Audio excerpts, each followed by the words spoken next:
আলাইকুম। কৃষি জিজ্ঞাসা পর্বে আজকের আলোচ্য বিষয় হলো কৃষি কেরিয়ার ও তোমাদের করণীয়। প্রথমে আমরা পরিচয় পর্ব দিয়ে শুরু করছি আমাদের আলোচনা। আমাদের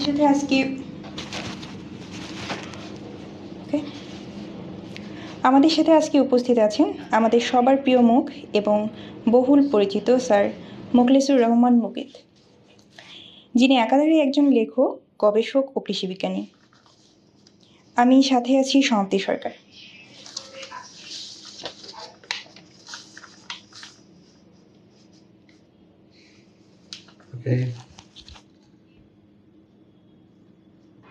সমাপ্তি শুরু করি, সমস্যা নেই। তোমার প্রশ্ন কি কি শুনতে চাই? সমাপ্তির প্রশ্ন দিয়ে আমরা আজকের অনুষ্ঠান শুরু করি। শিক্ষার্থীবৃন্দ, কি অবস্থা সবার, কেমন আছো? এটা মিউট করে দিতে হবে। সমাপ্তিটা মিউট থাকুক, সমাপ্তি কি তার কোশ্চেন করছে না? ওকে, ঠিক আছে। বিজ্ঞানী ভবিষ্যতের বাংলাদেশের কর্ণধার, তারা নিশ্চয়ই একজন বিজ্ঞানীর কথা শুনতে চায় এবং তারাও বিজ্ঞানী হতে চায়। শুধু বিজ্ঞানী না, বাংলাদেশের বিভিন্ন রকম প্রফেশনে তারা যুক্ত হতে চায়। তো যারা বিভিন্ন রকম প্রফেশনে যুক্ত হতে চায় তাদের জন্য আজকে আমি কয়েকটা পরামর্শ দেওয়ার জন্য আসছি। আসলে একেবারে বিজ্ঞানী শব্দটা যেভাবে আমরা বুঝি, যেমন ধরো যে আইনস্টাইনের কথা চলে আসে। প্রথম যদি বলি, একজন বিজ্ঞানীর কথা যদি বলতে চাই, আইনস্টাইন কিংবা ধরো নিউটন, এরকম বড় বড় বিজ্ঞানীর নাম শুনছি। এত বড় বড় বিজ্ঞানীর পাশে ঠিক আমাকে রাখা ঠিক হবে না, কিন্তু বিজ্ঞানী ঠিকই বলতে হবে আমাকে। কারণ আমি গবেষণা করি, সায়েন্স নিয়ে কাজ করি, রিসার্চ করি, বাংলাদেশের মানুষকে খাবার খাওয়ানো এবং খাবারের মধ্যে নানান রকম ভেজাল খাবার কিভাবে উৎপাদন করা যায়, আরও ভালো খাবার কিভাবে উৎপাদন করা যায়, সেগুলো নিয়ে কাজ করছি। আমি মূলত কিন্তু এগ্রিকালচার ইউনিভার্সিটিতে পড়াশোনা করেছি। বাংলাদেশ এগ্রিকালচার ইউনিভার্সিটিতে 2004 সালে আমি ভর্তি হই।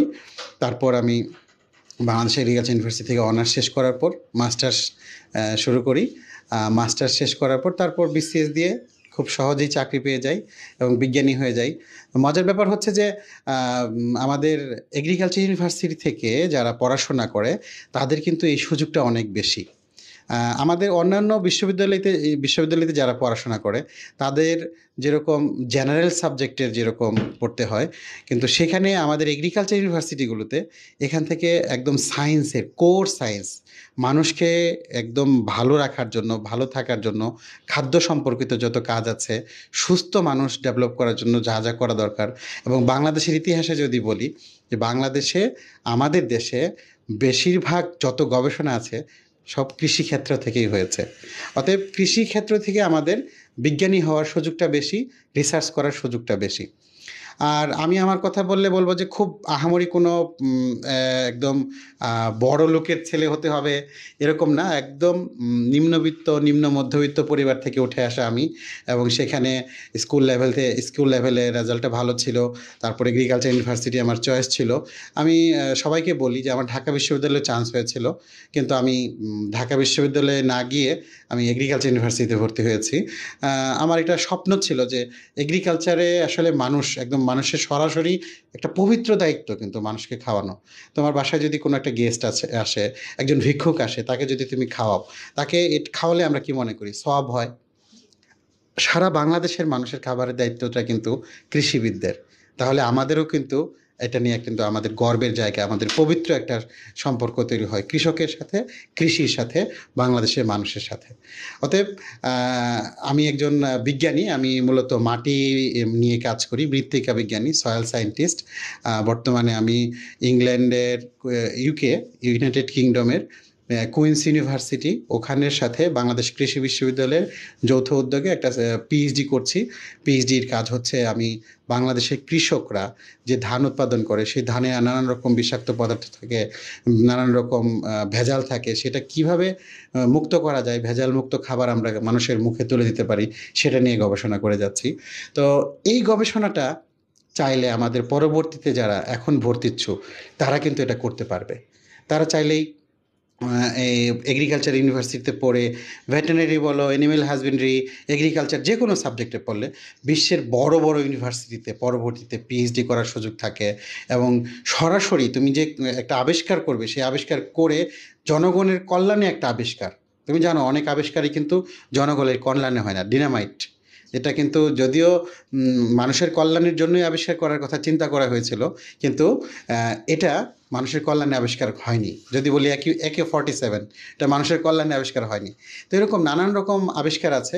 সেই আবিষ্কারগুলোর মধ্যে সবচেয়ে ভালো আবিষ্কার যেটা মানুষকে ভালো মানের খাবার খাওয়ানো, ভালো খাবার খাওয়ানো, সেটা কিন্তু এই বিজ্ঞানীরাই করে যাচ্ছে এই আর কি।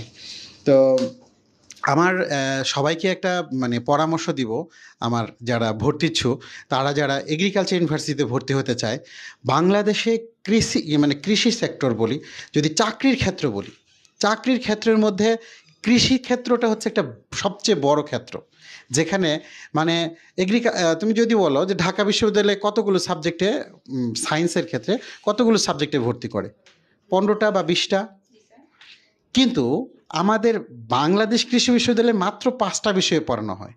তুমি জেনে অবাক হবে, 5টা বিষয়, 6টা বিষয়, 6টা বিষয়ের মধ্যে 5টা বিষয়েই আমাদের সেখানে এই BCS ক্যাডার হওয়ার সুযোগ আছে।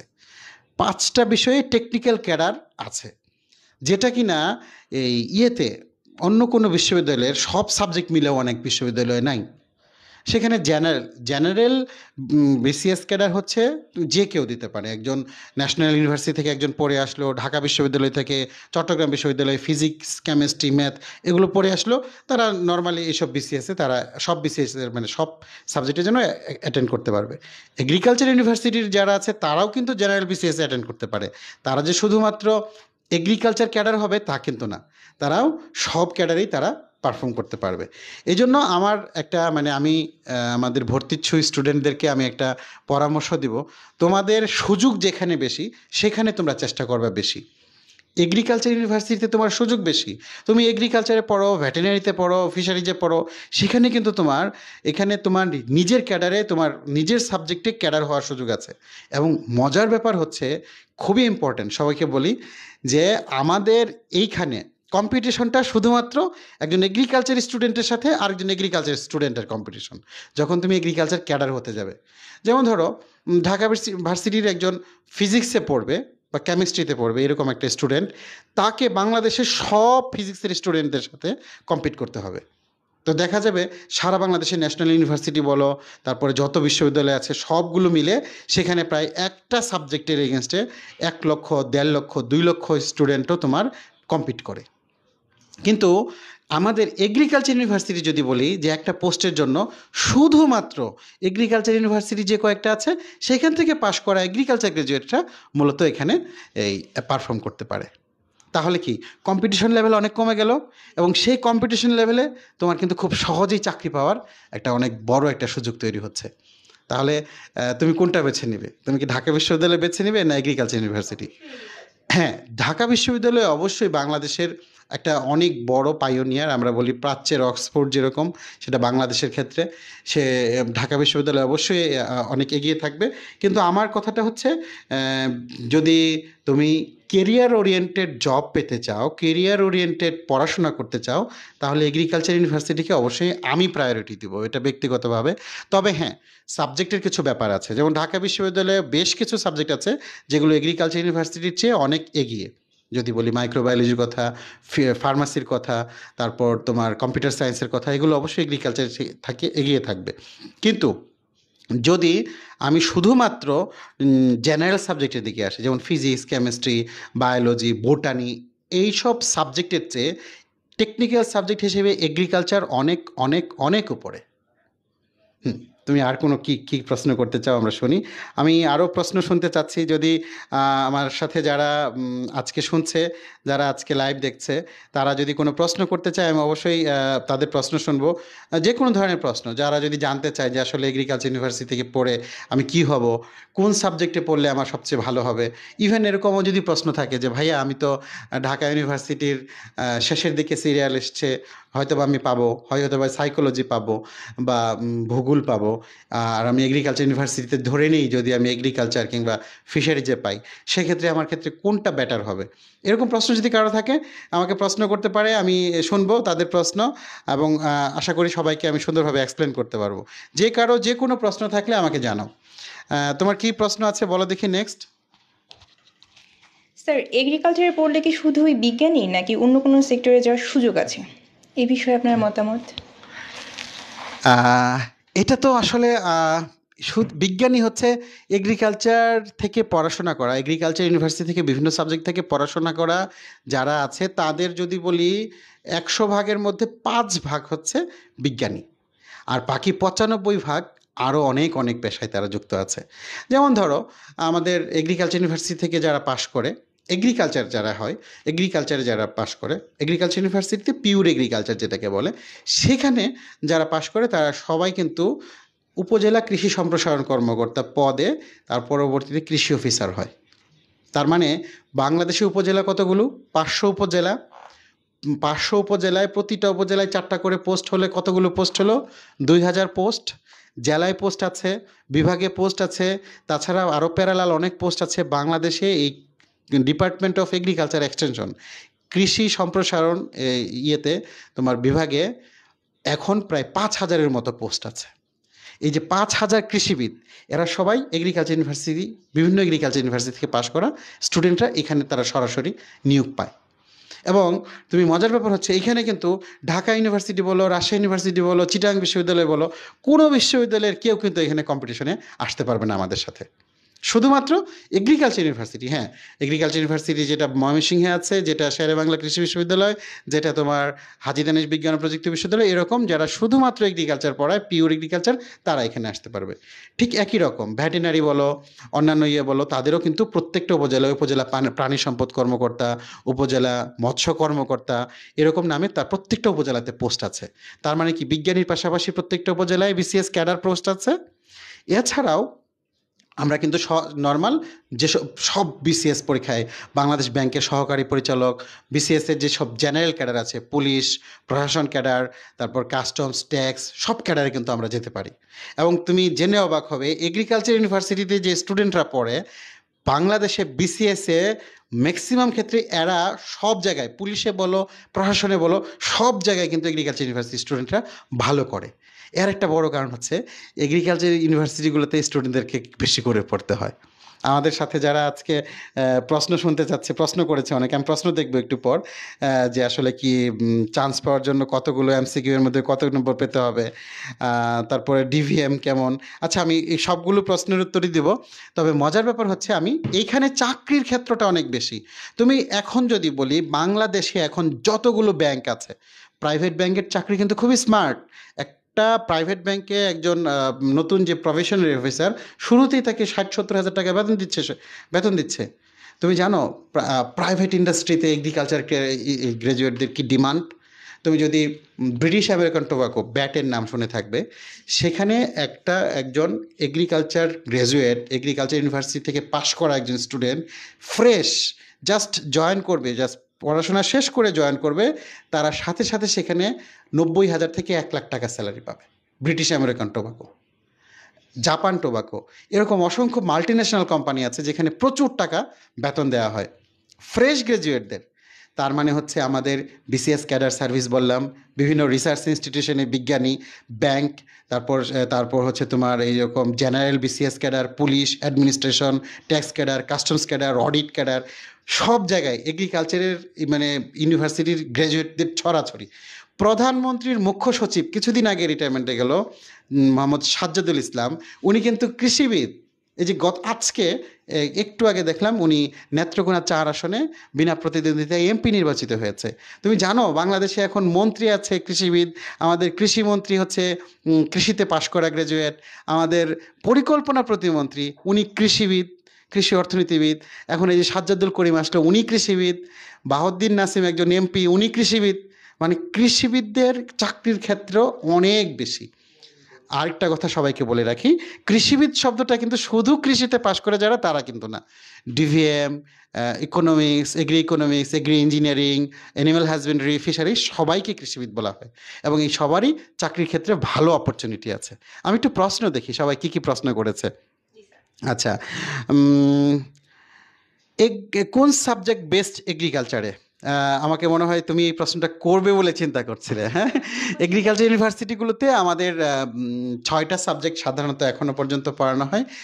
Agriculture, veterinary, animal husbandry, fisheries, আর হচ্ছে agriculture engineering, food engineering, agri economics.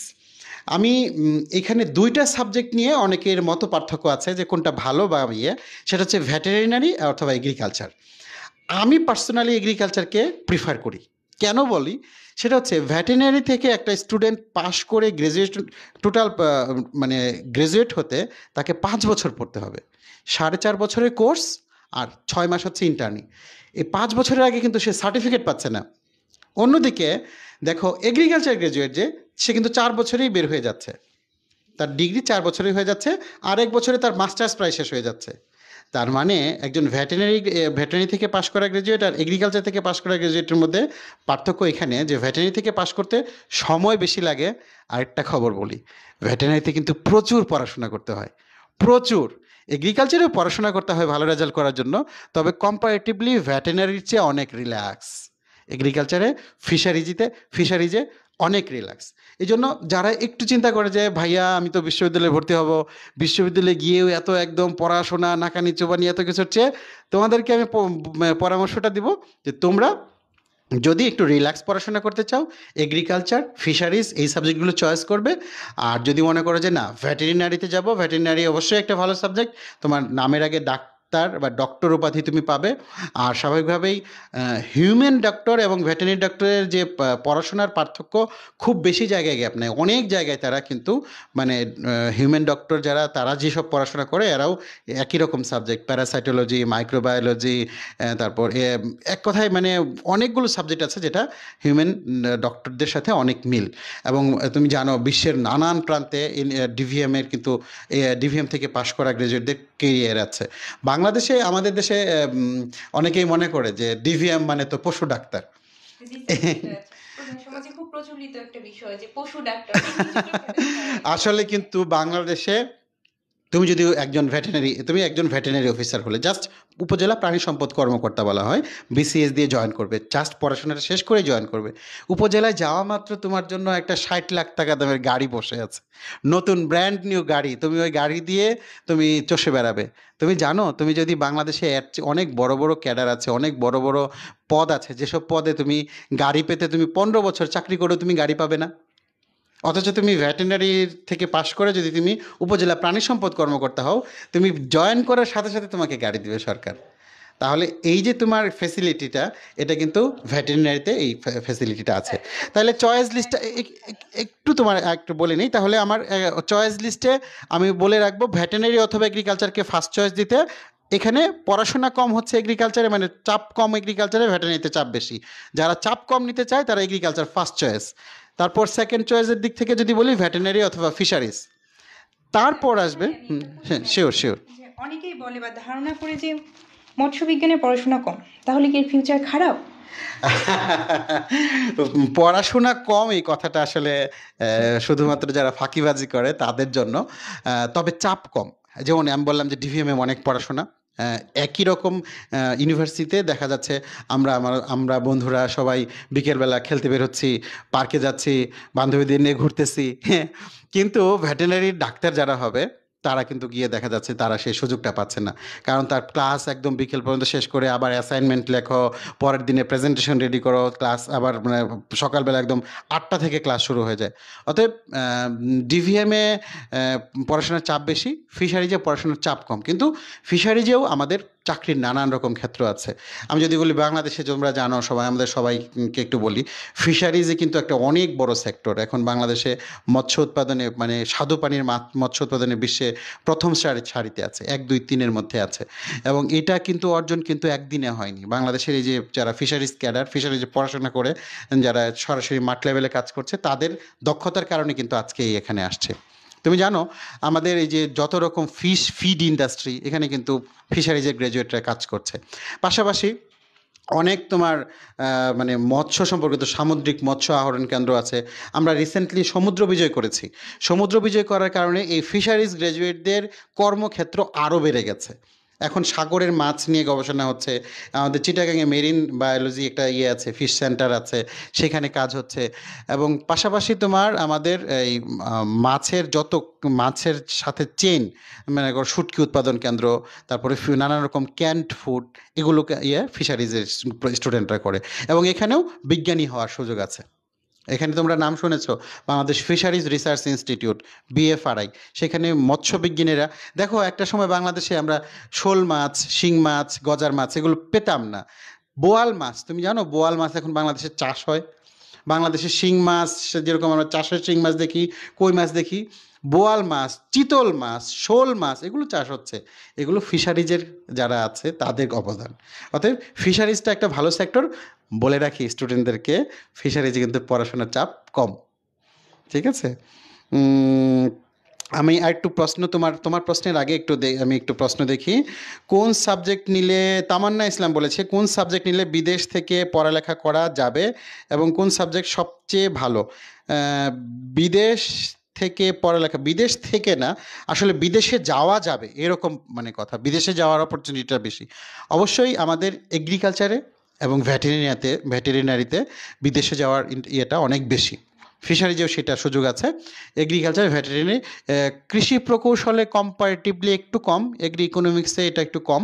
তবে বাকি চারটা সাবজেক্টগুলোতে, agriculture, fisheries, veterinary, animal husbandry, এই সাবজেক্ট চারটাতে বিদেশে যাওয়ার অপরচুনিটি অনেক বেশি। চান্স পাওয়ার জন্য 100টা এমসিকিউ এর মধ্যে সর্বনিম্ন কত পেতে হবে? আসলে এইখানে কিন্তু পরীক্ষা এখনো হয়নি। দেখো, কম্পিটিটিভ এক্সামে কিন্তু আমরা কেউ আগে থেকে বলতে পারি না পরীক্ষা কেমন হবে এবং পরীক্ষার প্রশ্ন সহজ হবে না কঠিন হবে। ধরে নাও প্রশ্ন সহজ হয়েছে, তখন এমনও হতে পারে প্রশ্ন বেশি সহজ হয়ে গেলে 80+ তোমাকে পেতে হতে পারে।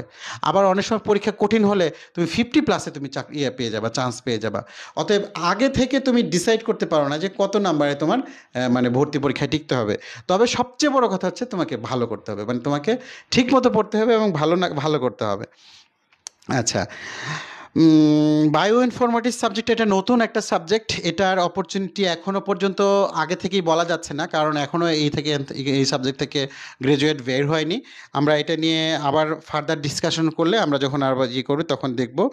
আর হচ্ছে এগ্রিকালচার ইঞ্জিনিয়ারিংয়ে কী ধরনের জব পাওয়া যায়, এটাকে আটকে যাচ্ছে বারবার। আচ্ছা, একটু লাইভটা দেখতে হবে কোথাও আটকে টাটকে যায় কি না। আজকে থেকে স্টার্ট করলে কি চান্স পাওয়া পসিবল হবে কি না? অবশ্যই। দেখো, এখনও হাতে আমাদের প্রায় 10 দিনের মতো সময় আছে। একদম নাকানি চুবানি খেয়ে, আমরা জানি তোমরা ইন্টারমিডিয়েটে ভালো পড়াশোনা যারা করেছো, এগ্রিকালচার ইউনিভার্সিটিতে যারা টিকেছো ভর্তি পরীক্ষা দেওয়ার জন্য, তারা নিশ্চয়ই ভালো স্টুডেন্ট।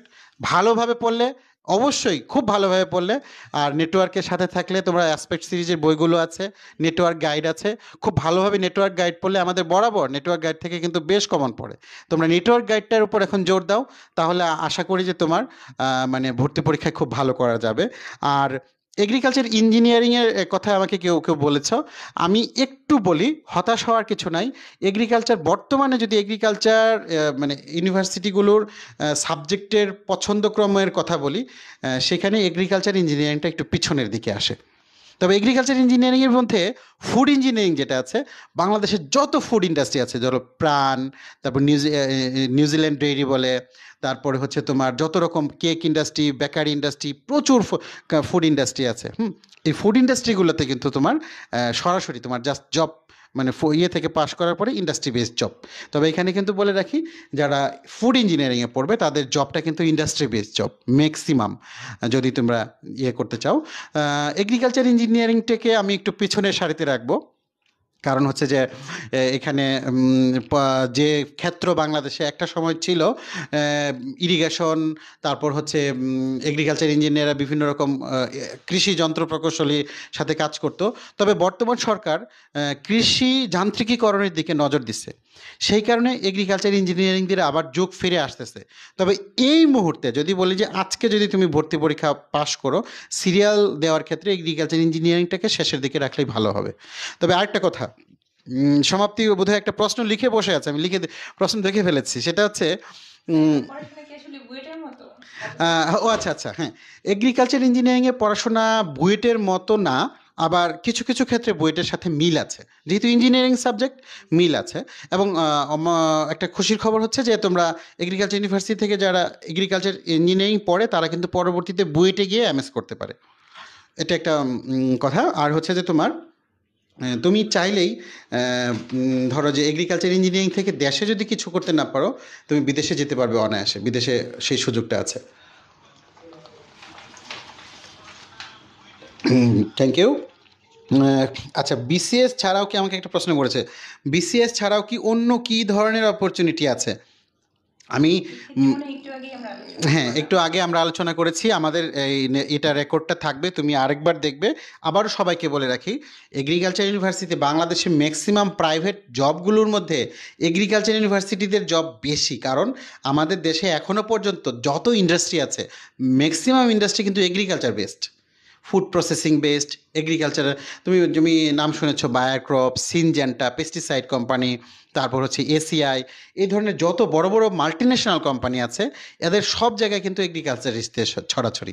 অতএব এটা নিয়ে আমার মনে হয় আর খুব বেশি ওরিড হওয়ার কিছু নাই। বারবার একটা কথা সবাইকে বলে রাখি, আমার প্রিয় স্টুডেন্ট যারা আছো তোমাদের সবাইকে একটু বলে রাখি, অন্যান্য বিশ্ববিদ্যালয়ে জেনারেল সাবজেক্টে পড়ার চেয়ে এগ্রিকালচার ইউনিভার্সিটিতে যে কোনো সাবজেক্টে পড়া ভালো। আমি এটা কিন্তু গর্ব করে বলছি না, কিংবা কোনো কম্পিটিশন বা আমি বিতর্ক করার জন্য বলছি না। ঢাকা ইউনিভার্সিটি থেকে ফিজিক্স, কেমিস্ট্রি, অ্যাপ্লাইডের কথা বলছি না, normal physics, general subject, physics, chemistry, biology, botany, zoology, এইসব সাবজেক্টে পড়ার চেয়ে এগ্রিকালচার ইউনিভার্সিটির এগ্রিকালচার, ফিশারিজ, ভেটেরিনারি এইসব সাবজেক্ট অনেক অনেক অনেক গুণ ভালো। তোমরা একটু জাস্ট তোমার এলাকার দিকে চেয়ে দেখো, তোমার এলাকার বড় ভাই যারা ফিজিক্স থেকে পড়েছিল, যারা কেমিস্ট্রি থেকে পড়েছিল, তারা আজকে কি করতেছে গিয়ে দেখবে, হয়তো প্রাইমারি স্কুলে জব করছে, আমি খাটো করে দেখছি না, বা কোনো একটা হাই স্কুলে জব করছে। অবশ্যই সেটা সব পেশায় সম্মানের, কিন্তু তুমি যদি বাংলাদেশে খুব ভালো প্রফেশনে যেতে চাও, যেটা সোশ্যালি খুব অ্যাকসেপ্টেড, সামাজিকভাবে যে একজন বিসিএস ক্যাডারকে যে মূল্যায়ন করা হয়, একজন রিসার্চারকে যেভাবে মূল্যায়ন করা হয়, একজন বিজ্ঞানীকে যেভাবে মূল্যায়ন করা হয়, সেই দৃষ্টিকোণ থেকে যদি ধরি, এগ্রিকালচার ইউনিভার্সিটির গ্র্যাজুয়েটরা কম্পারেটিভলি অনেক অনেক উপরে। ধরে নাও প্রতি বছর ঢাকা বিশ্ববিদ্যালয় থেকে ধরে নাও 2000 গ্র্যাজুয়েট পাশ করছে।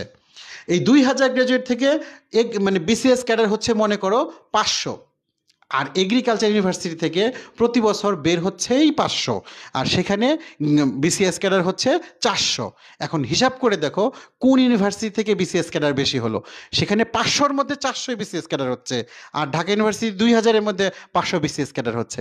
তাহলে এইটাই হচ্ছে পার্থক্য, যে তুমি যদি টেকনিক্যাল সাবজেক্টে পড়ো তোমার কিন্তু চান্সটা অনেক অনেক বেশি থাকবে।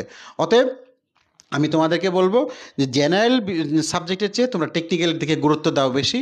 আর মাত্র অল্প কয়েকদিন আছে, এই অল্প কয়েকদিন তোমরা অ্যাসপেক্ট সিরিজের বইগুলো যদি ভালো করে দেখো, নেটওয়ার্কের বইগুলো যদি ভালো করে দেখো, আমি নিশ্চিত তোমরা পরীক্ষায় ভালো করবে। সমাপ্তি, তুমি কি প্রশ্ন করবে? স্যার, কেরিয়ার সম্পর্কে তো আমরা অনেক কিছু শুনলাম, এখন একটু আমরা অর্থনীতির বিষয়ে আপনার কাছে শুনতে যাচ্ছি। স্যার, বর্তমান বাংলাদেশের অর্থনৈতিক ব্যবস্থা কীরকম, মানে কৃষি অর্থনীতি ব্যবস্থাটা? কৃষি অর্থনীতির জন্য একটা সুখবর আছে, সেটা হচ্ছে যারা এগ্রিকালচার ইউনিভার্সিটিতে কৃষি অর্থনীতি আগে যারা পড়তো তাদের জন্য বিসিএস ক্যাডার সার্ভিসে তাদের কোনো পদ ছিল না।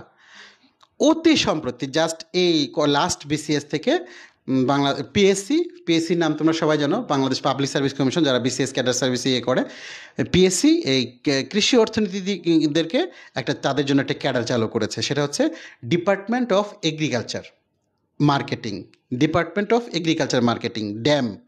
এখানে সব পদ কৃষি অর্থনীতিবিদদের।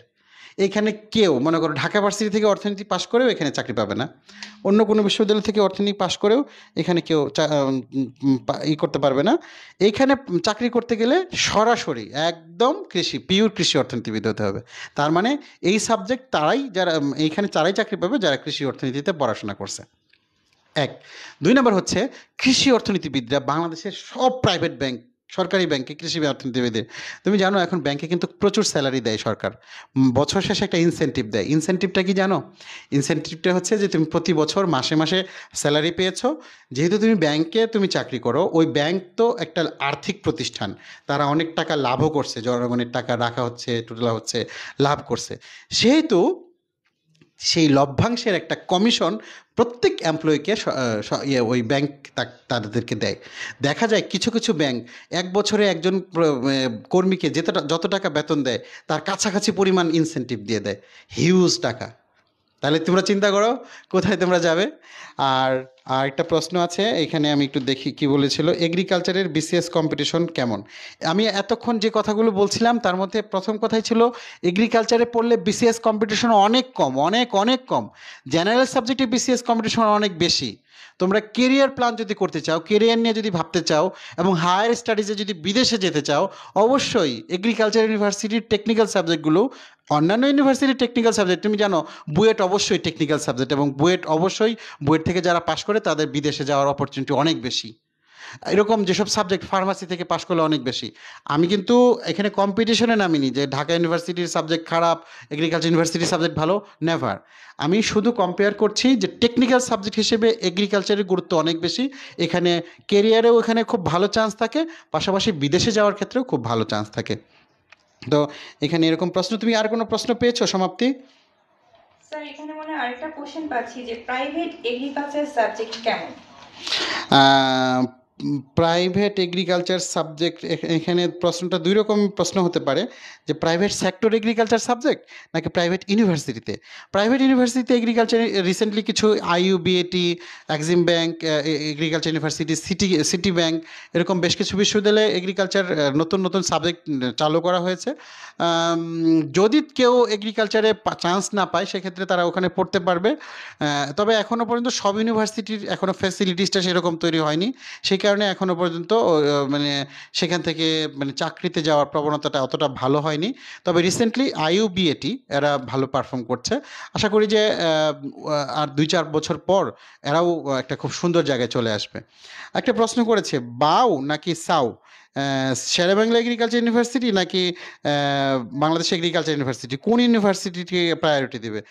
এখানে আমার একটা প্রশ্ন হচ্ছে, অ্যান্সার হচ্ছে যে তোমরা যদি তোমার এটা ব্যক্তিগত পছন্দের বিষয়। তোমাকে একটা জিনিস বলে রাখি, তুমি বাংলাদেশ এগ্রিকালচার ইউনিভার্সিটির শুধু এরিয়াটা দেখো, কতটুকু জায়গা জুড়ে এটা অবস্থিত। এটা 1200 একর। আর যদি বলি শেরেবাংলা এগ্রিকালচার ইউনিভার্সিটি, সেটা কিন্তু খুবই খুবই অল্প একটা জায়গার উপর প্রতিষ্ঠিত। এখন এগ্রিকালচার ইউনিভার্সিটিতে কি হয়, পড়াশোনা করার জন্য মাঠ লাগে, তোমার জমি লাগবে, ধান ক্ষেত লাগবে, তোমার ফার্ম লাগবে। তো সেটার জন্য তো তুমি যদি টবের মধ্যে গাছ লাগায় যদি বলো আমি বিজ্ঞানী হয়ে গেছি, তাহলে তো হবে না। অবশ্যই সেখানেও ভালো ভালো রিসার্চ হচ্ছে, আমি শেরেবাংলা এগ্রিকালচার ইউনিভার্সিটিকে খাটো করে দেখছি না।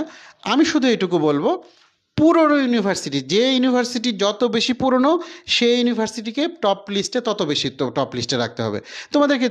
তোমাকে যদি বলি যে বাংলাদেশে যদি মেডিকেল কলেজগুলোর লিস্ট দেওয়া হয় যে তুমি কোন মেডিকেলে পড়তে চাও, তাহলে তুমি কোন মেডিকেলে পড়বা, তাহলে অবশ্যই যে মেডিকেলটা বেশি পুরনো সেই মেডিকেল সবাই পড়বে। ময়মনসিংহ মেডিকেল কলেজ আর রাঙামাটি মেডিকেল কলেজ, দুইটা মেডিকেল কলেজের পার্থক্য নিশ্চয়ই অনেক বেশি আছে। তো অতএব কেউ হবে না, হার্ট হবে না, আমি বাংলাদেশ এগ্রিকালচার ইউনিভার্সিটিতে যদি সুযোগ হয় সেখানে পড়বে। তবে অনেকে হতে পারে তার বাসা ঢাকায় কিংবা বাসা গাজীপুর, সে ঢাকায় বাসায় থেকে পড়াশোনা করতে চায়, তাকে অবশ্যই বলবো তুমি শেরেবাংলা এগ্রিকালচার ইউনিভার্সিটিতে পড়ো, কিংবা বঙ্গবন্ধু শেখ মুজিবুর রহমান কৃষি বিশ্ববিদ্যালয়ে পড়ো গাজীপুরে, কারণ তোমার জন্য ঢাকা থেকে সেটা সহজ হবে। আর ময়মনসিংহে যদি কারো যদি বাড়ি হয় ময়মনসিংহে, সে তোমার ময়মনসিংহেই থাকতে চায়, স্বাভাবিকভাবে সেটা ভালো হবে। তো এই জন্য আমি তো তাদেরকে বলবো যে বাও কিংবা সাও এটা তোমাদের নিজের পছন্দ, তোমাদের কোনটা করতে পারো। তবে পুরনো ইউনিভার্সিটিগুলো অবশ্যই ওখান থেকে গ্র্যাজুয়েট যারা বের হয় তাদের চাকরির সুযোগটা অনেক বেশি থাকে। নতুন ইউনিভার্সিটির পড়াশোনা বা সার্টিফিকেট বা ডিগ্রিকে কম্পারেটিভলি কম গুরুত্ব দেওয়া হয়, খুব স্বাভাবিক। তুমি দেখো রিসেন্টলি হবিগঞ্জ কৃষি বিশ্ববিদ্যালয় যেটা প্রতিষ্ঠা হয়েছে, সেই হবিগঞ্জ কৃষি বিশ্ববিদ্যালয় থেকে যারা গ্র্যাজুয়েট হবে তাদের সাথে কি বাংলাদেশ কৃষি বিশ্ববিদ্যালয়ের গ্র্যাজুয়েটদের কি মূল্যায়ন সমানভাবে করলে হবে? কারণ হবিগঞ্জ কৃষি বিশ্ববিদ্যালয়ের বর্তমান শিক্ষক সংখ্যা 20 বা 22, আর বাংলাদেশ এগ্রিকালচার ইউনিভার্সিটির শিক্ষক সংখ্যা 600-র উপরে। তাহলে সেখানে ল্যাবরেটরি প্রতিষ্ঠা হয়েছে, ফিল্ড প্রতিষ্ঠা হয়েছে, মাঠ গবেষণাগার, সব কিছু মিলে সেখানের যে ফেসিলিটিটা স্টুডেন্টরা পায়। হবিগঞ্জ কৃষি বিশ্ববিদ্যালয় সেখানে তো একটা মাঠ কোনো রকম, সেখানে কী স্টুডেন্টরা পড়বে। অতএব পছন্দক্রম অবশ্যই তোমাদের থাকতে হবে সবচেয়ে পুরনো ইউনিভার্সিটিকে টপ র্যাঙ্কে রাখবে। সমাপ্তি কী প্রশ্ন করবে আমাকে? স্যার আজকে আমরা প্রায় আলোচনার শেষ পর্যায়ে চলে এসেছি, তো আমি আজকে শেষ একটা প্রশ্ন করতে চাচ্ছি যে উচ্চতর শিক্ষা নাকি বিসিএস, কোনটা আসলে টার্গেট করা উচিত? উচ্চতর শিক্ষা না বিসিএস, এই কথাটা আমাদের যারা স্টুডেন্ট তারা বুঝতে পারছে কিনা। প্রশ্নটা হচ্ছে যে আমি কি এগ্রিকালচার থেকে পড়াশোনা শেষ করে আমি কি বিদেশে চলে যাওয়ার চিন্তা করব, বিদেশে পড়াশোনা যেমন বিদেশে মাস্টার্স, পিএইচডি এগুলো চিন্তা করব, নাকি বাংলাদেশে পড়াশোনা শেষ করে বিসিএস দিয়ে আমি বাংলাদেশে জব করব? তোমার প্রশ্নটা এটা। দুটাই করা যাবে, তোমার যেটা আগ্রহ। কারণ আমাদের সমাজে তোমাকে যদি বলা হয় লাভ ম্যারেজ করবে নাকি করে বিয়ে করবে, তোমার ফ্যামিলির চয়েসে বিয়ে করবে। এখন এইখানে যেমন তোমাকে যদি বলি যে তুমি যদি তোমার ফ্যামিলিকে প্রায়োরিটি দাও, তাহলে কি করতে হবে? Settle marriage. আর যদি মনে হয় যে না আমি আমার নিজের পছন্দে বিয়ে করব, তাহলে লাভ ম্যারেজ। ঠিক একই রকম তুমি যদি মনে করো যে না আমি জীবনে পড়াশোনা করে বিদেশে গিয়ে আরও পড়াশোনা করে নিজেকে আমি দেখতে চাই আমি কোন ইয়েতে, তুমি বাংলাদেশ এগ্রিকালচার ইউনিভার্সিটি থেকে পড়ে অক্সফোর্ড ইউনিভার্সিটির শিক্ষক আছে, হার্ভার্ড ইউনিভার্সিটিতে শিক্ষক আছে, সেখানে তারা পড়াচ্ছে। আমি কুইন্স ইউনিভার্সিটিতে দেখি সেখানে ফ্যাকাল্টি আছে। কুইন্স ইউনিভার্সিটি ইউকেতে আমি ওখানে পিএইচডি পড়াশোনা করতে গিয়েছিলাম, সেখানে আমি পেয়েছি। বিশ্বের বড় বড় ইউনিভার্সিটিতে আছে, তারা সেখানে গিয়ে গবেষণা করছে, সেখান থেকে তারা অনেক বড় বড় বিজ্ঞানী হচ্ছে। তার মানে কি তোমার সুযোগ আছে বিশ্বের বড় বড় বিশ্ববিদ্যালয়ে তোমার যাওয়ার। এখন তোমার যদি স্বপ্ন থাকে এরকম যে আমি পড়াশোনা শেষ করে ওরকম বড় বড় বিশ্ববিদ্যালয়ে যাব এবং বিদেশে গিয়ে পড়াশোনা করব, সেটার সুযোগ আমাদের এগ্রিকালচার থেকে পড়ে বা এগ্রিকালচার রিলেটেড সাবজেক্ট থেকে পড়ে অনেক অনেক বেশি। আর যদি মনে করো যে না আমি আমার বাবা মা চায় আমি খুব তাড়াতাড়ি, যেহেতু বাংলাদেশে আমার পড়াশোনা শেষ হয়ে যাচ্ছে, আমি খুব তাড়াতাড়ি চাকরিতে জয়েন করব, তাহলে খুব সহজেই তুমি জাস্ট পড়াশোনা শেষ করেই তুমি বিসিএস দিয়ে বাংলাদেশে করতে পারো, বাংলাদেশের যেসব সরকারি চাকরি আছে জয়েন করতে পারো। এবং মজার ব্যাপার হচ্ছে তোমাদের এগ্রিকালচার ইউনিভার্সিটির স্টুডেন্টরা কিন্তু, সবাই খেয়াল করো, এগ্রিকালচার ইউনিভার্সিটির স্টুডেন্টরা সবচেয়ে আগে বিসিএস দিতে পারে। কেন বলো তো? ঢাকা ইউনিভার্সিটি কিংবা অন্যান্য ইউনিভার্সিটি থেকে একজন গ্র্যাজুয়েট পাশ করে বের হইতে হইতে 5 বছর, 5.5 বছর, অনেক ক্ষেত্রে 6 বছর লেগে যায়, কিন্তু এগ্রিকালচার ইউনিভার্সিটিতে 4 বছরের কম লাগে।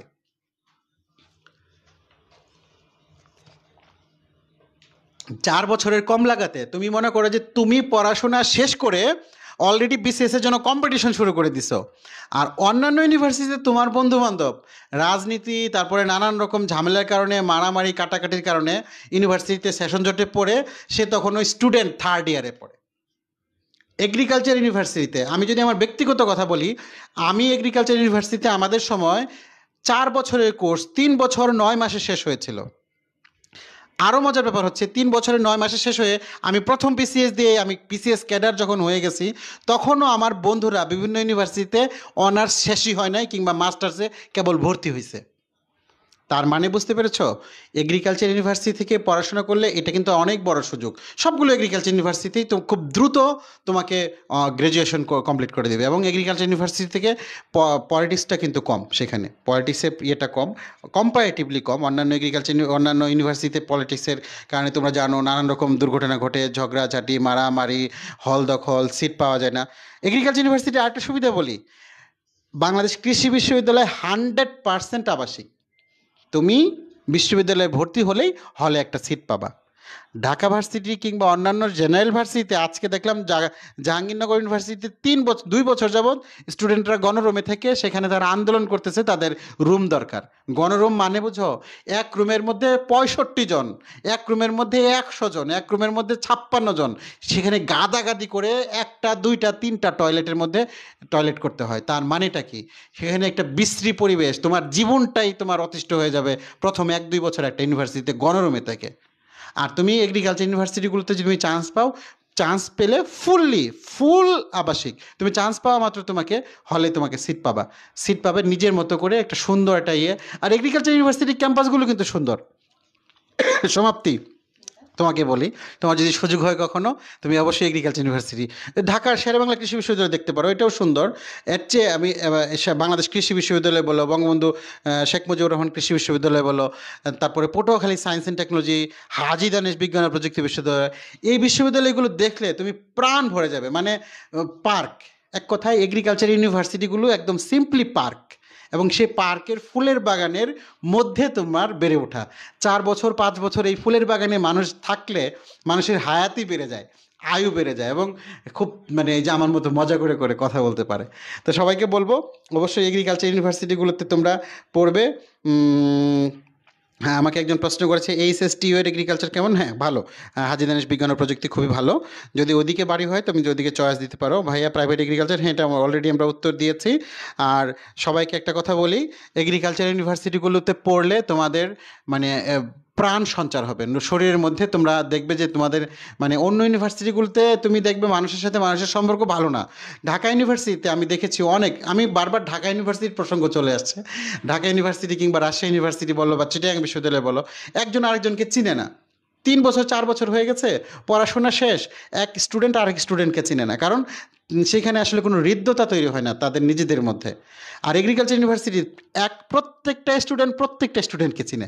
তুমি জানো বাংলাদেশ কৃষি বিশ্ববিদ্যালয়ে এই মুহূর্তে সব মিলে স্টুডেন্ট হচ্ছে মাত্র 5,000।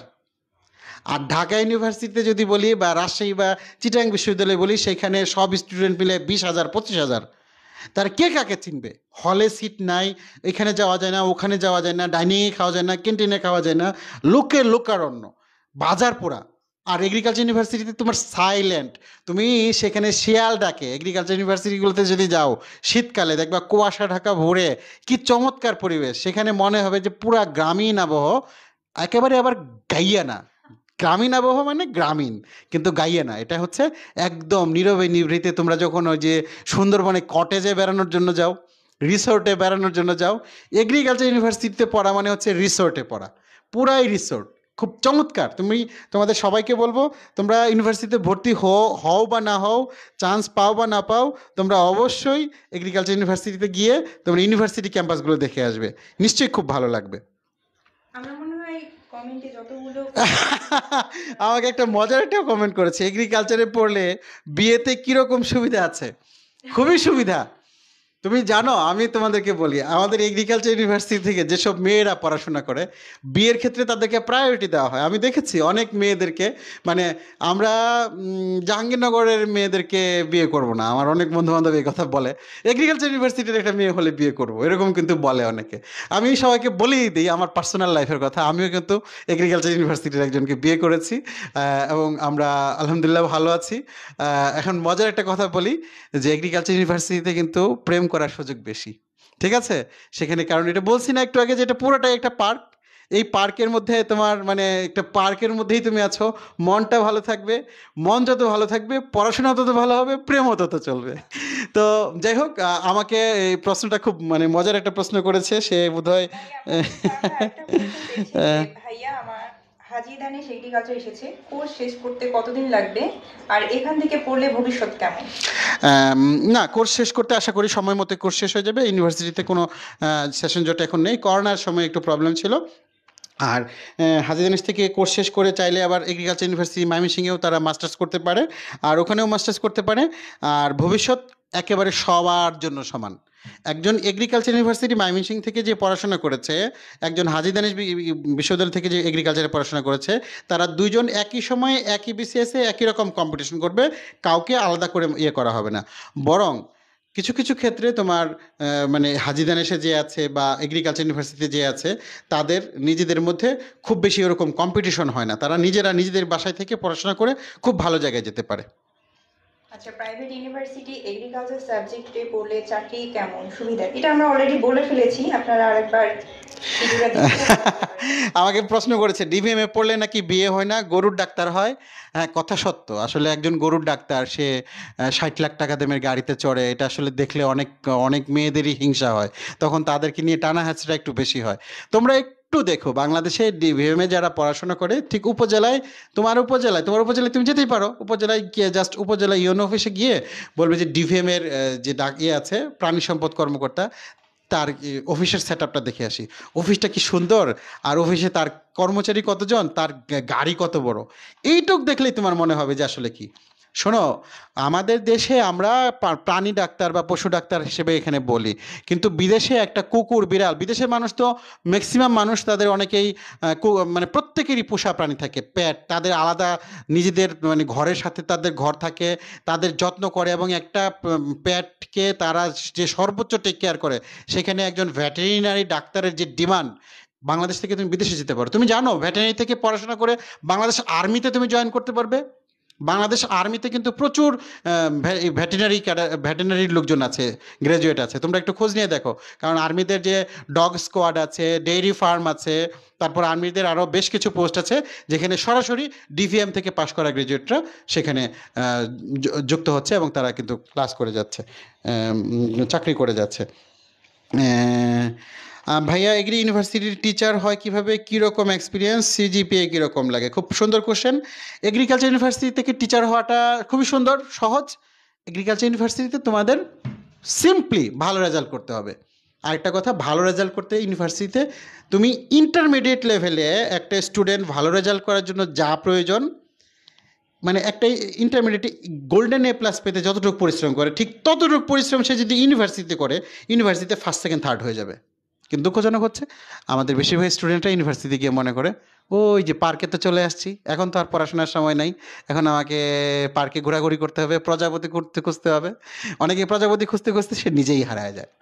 এই জন্য আমি বলি, তোমরা যদি একটু সিরিয়াসলি পড়ো, ইউনিভার্সিটি যারা first second third fourth fifth এরকম রেজাল্টের মধ্যে থাকে, তাদেরকে ইউনিভার্সিটিরাই টিচার হিসেবে নিয়ে নেয়, এবং সেখানে খুব বেশি তোমার আর ফিউচারে চাকরি নিয়ে কোনো টেনশনই করা লাগবে না। তুমি যে ইউনিভার্সিটিতে যাও, তুমি জাস্ট ফার্স্ট সেকেন্ড থার্ডের মধ্যে থাকলে, ফার্স্ট সেকেন্ড থার্ড না, এটা এগ্রিকালচার ইউনিভার্সিটির নিয়ম হচ্ছে 7%, মানে কোনো ডিপার্টমেন্টে যদি 100 স্টুডেন্ট নেয়, তাহলে 1 থেকে 7 পর্যন্ত টিচার হতে পারে। কোনো ডিপার্টমেন্টে যদি 300, যেমন এগ্রিকালচারে 300 স্টুডেন্ট নেয়, তাহলে সেখানে 1 থেকে 21 পর্যন্ত সিরিয়ালে যারা আছে তারা টিচার হতে পারে। আমি রিসেন্টলি দেখেছি এগ্রিকালচার ইউনিভার্সিটিতে 13তম 17তম টিচার হয়েছে, খুব ভালো রেজাল্ট। সিজিপিএ 3.90, 3.85 এরকম হয়, এক এক সময় এক এক রকম সিজিপিএ, তো সেই সুযোগটা আছে। স্যার, একটা কোশ্চেন বারবার করা হচ্ছে, বিসিএস নার্সিং ভালো হবে নাকি এগ্রিকালচার ইউনিভার্সিটি? দেখো, তোমাকে খুব সহজ প্রশ্ন করি যে তোমার ফার্স্ট ক্লাস জব ভালো হবে নাকি সেকেন্ড ক্লাস জব ভালো হবে? নার্সিং তো সেকেন্ড ক্লাস জব। তুমি সেকেন্ড ক্লাস জব যে সে তোমাকে ফার্স্ট ক্লাস জব যে তাকে সে স্যার ডাকবে, আর সেকেন্ড ক্লাস জব থেকে কিন্তু প্রমোশন নাই। আর সেকেন্ড ক্লাস জব থেকে সারা জীবন সেকেন্ড ক্লাস চাকরি করতে হয়। আর ফার্স্ট ক্লাস জবে যারা তোমার থাকে, নবম গ্রেডে তারা জয়েনিং করে, তারপরে প্রমোশন হতে হতে নবম থেকে সপ্তম, সপ্তম থেকে পঞ্চম, পঞ্চম থেকে তৃতীয়, এবং ফার্স্ট গ্রেড বাংলাদেশে সচিব লেভেল পর্যন্ত, ডিজি লেভেল যেটা সেই লেভেলে 1 নাম্বার গ্রেডে সর্বোচ্চ পদে গিয়ে রিটায়ারমেন্টে যাওয়ার সুযোগ আছে। স্যার, আরেকজন কোশ্চেন করেছে যে ভাইয়া, কত সিজিপিএ থাকলে এগ্রিকালচার থেকে স্কলারশিপ পাওয়া যায়? খুবই গুরুত্বপূর্ণ প্রশ্ন। এগ্রিকালচার থেকে স্কলারশিপ পাওয়ার জন্য মাঝারি মানের সিজিপিএ যথেষ্ট। তবে একটা কথা বলে রাখি, তোমার সিজিপিএ যদি ভালো থাকে তাহলে তো তুমি মনে করো ভালো করবেই। তারপরও 3.50 এটা কিন্তু অ্যাভারেজ রেজাল্ট। 3.50 যদি থাকে, এ গ্রেড যদি থাকে, সরি এটা 3.50 এ মাইনাস, যদি থাকে দ্যাটস এনাফ, তুমি যে কোনো বিশ্ববিদ্যালয়ে অ্যাপ্লিকেশন করতে পারবে। আর তোমাদের যারা বিদেশে যেতে চাও তারা, আমরা ফিউচারে আমরা উচ্চশিক্ষা নিয়ে আরও কথা বলবো, তখন আরও কথা বলা যাবে। রিসার্চের প্রতি আগ্রহ থাকতে হবে। ইউনিভার্সিটির শিক্ষকদের সাথে, মানে যেসব শিক্ষক ল্যাবরেটরি নিয়ে কাজ করে এবং ভালো ভালো গবেষণা করে, সেই সব শিক্ষকদের সাথে কাজ করে যদি তুমি একটা ইন্টারন্যাশনাল জার্নালে একটা লেখালেখি করতে পারো, এবং তোমার যদি খুব ইন্টারেস্ট থাকে বিশ্বের কোন বিশ্ববিদ্যালয়ে সার্কুলার দিচ্ছে, কোন বিশ্ববিদ্যালয়ে এখন ভর্তি চলতেছে, কোন বিশ্ববিদ্যালয়ে ক্রেডিট ট্রান্সফার করা যায়, কোন বিশ্ববিদ্যালয়ে ফ্রি স্কলারশিপ দেয়, এশিয়ান ইউনিভার্সিটি, তারপর আমরা এই যে এলডিসিভুক্ত দেশকে নানান রকম কমনওয়েলথ স্কলারশিপ আছে, নানান রকম স্কলারশিপ আছে বিশ্বব্যাপী, এগুলো সবসময় যারা খোঁজখবর করে তাদের জন্য কিন্তু বিদেশে যাওয়া খুব সহজ। এবং আমি দেখেছি ইউকের বিভিন্ন ইউনিভার্সিটিতে বাংলাদেশ থেকে বহু স্টুডেন্ট, অক্সফোর্ড ইউনিভার্সিটিতে আমি গিয়েছি, তারপরে গ্লাসগো ইউনিভার্সিটিতে আমি গিয়েছি, স্কটল্যান্ডের এডিনব্রা ইউনিভার্সিটিতে আমি গিয়েছি, চমৎকার, সেখানে বাংলাদেশি ভরা, তার মধ্যে এগ্রিকালচারিস্ট অনেক বেশি। স্যার, আরেকটা কোশ্চেন হচ্ছে যে এগ্রিকালচার সাবজেক্ট পড়লে নামের আগে ডক্টর থাকবে কি না? না, এগ্রিকালচার সাবজেক্ট পড়লে নামের আগে ডক্টর থাকবে না, ডিভিএম পড়লে নামের আগে ডক্টর থাকবে। তবে আমি যেরকম এই যে এখন আমি পিএইচডি করছি, আমার আগামী বছর যদি পিএইচডি শেষ হয়ে যায় তখন আমি কিন্তু নামের আগে ডক্টর লাগাইতে পারবো। এই ডক্টর আর ওই ডক্টর কিন্তু সেম না। একজন আমি ডক্টর হচ্ছি, আমি একজন ডক্টর অফ ফিলোসফি, মানে হচ্ছে আমি পিএইচডি হোল্ডার, আর ওই ডক্টর হচ্ছে ডাক্তার। সো সবারই ডক্টর হওয়ার সুযোগ থাকবে এগ্রিকালচার ইউনিভার্সিটি থেকে যদি সে পরবর্তীতে পিএইচডি করে। আর্মিতে মেডিকেল কোডের মতো এগ্রিকালচারের কোনো কোড আছে কিনা? না, আর্মিতে মূলত ডিভিএমদের ন্যায় এগ্রিকালচারে আমার জানা মতে খুব বেশি কোনো পোস্ট ওরকম কিছু নাই। কিছু ল্যান্ডস্কেপিং বা হর্টিকালচারিস্ট এরকম কেউ কেউ নেয়, খুবই কম পদ। আর্মিতে ওরকম আহামরি কোনো আর পদ নাই। মোটামুটি আমরা অনেক কথা বলেছি। আমাদের সাথে যারা লাইভে ছিল তাদেরকে ধন্যবাদ জানাই আমাদের আজকের সেশনে যুক্ত হওয়ার জন্য। আশা করি তোমাদের সাথে আমি তোমাদের এগ্রিকালচার নিয়ে জিজ্ঞাসাগুলোর জবাব দিতে পেরেছি।